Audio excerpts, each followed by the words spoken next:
মানুষ আছে যে নোংরা জিনিসটাকে ফুটিয়ে তোলার একটা ধরন যেটা অ্যাট্রাকটিভ হতে পারে, ডিস্ট্রাকটিভ নাও হতে পারে।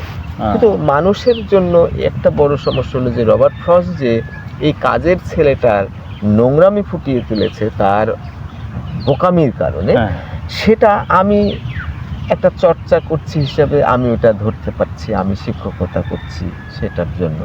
কিন্তু সাধারণ মানুষ ওটা বুঝতে পারবে না, আমার শিক্ষকরা এগুলো বলেনি। ফলে কি হচ্ছে, রবার্ট ফ্রস্ট ব্যর্থ হচ্ছে। সে যে ফোটাতে চাচ্ছে যে সাইলাস হলো একটা নোংরা চরিত্রের মানুষ। কেন? কারণ সে বুদ্ধিহীন।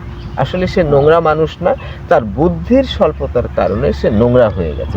এখন তো আমার শিক্ষকও আমাকে শেখাচ্ছে না, ওটা ধরতে পারছে না, আবার ছাত্ররাও ধরতে পারছে না। তখন হচ্ছে কি, রবার্ট ফ্রস্টের যে মতলব, যেটা ইচ্ছা মানুষকে তার ভুল ধরিয়ে দিয়ে ভালো পথে নেওয়া, সেটা আমরা বুঝতে পারছি না। ফলে আলটিমেটলি রবার্ট ফ্রস্ট ব্যর্থ হচ্ছে, ফুটিয়ে তুলছে না।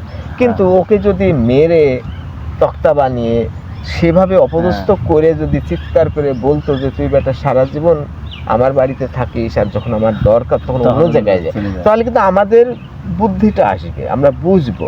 কিন্তু সমস্যা হলো যে ওটা খারাপ দেখাবে। তাহলে আমরা যদি বাংলা সিনেমা বা সিনেমায় দেখি যে একটা নোংরা মানুষকে বেধম মারছে নায়ক, 10টা নোংরা মানুষকে মেরে তক্তা বানাই দিচ্ছে, এটাতে বোঝাচ্ছে যে নোংরা মানুষদের এই দশা হওয়া উচিত এবং আমরা সকলে মিলে নোংরা মানুষদেরকে শাস্তি দেওয়া উচিত।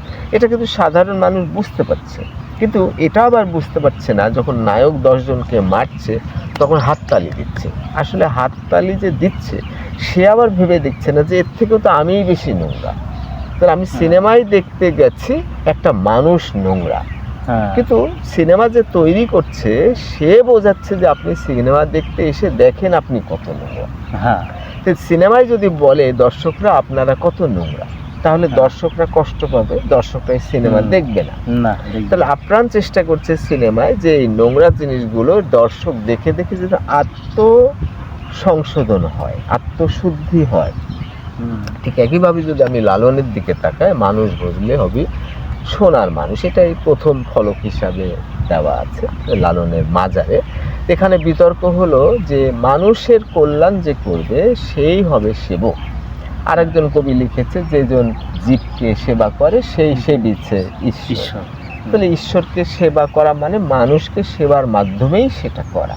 কারণ ঈশ্বর কিন্তু আমার ভাত কাপড় নিয়ে তার দরকার নেই, তার দরকার হলো যে আমি তাকে ভালোবেসে মানুষের কল্যাণ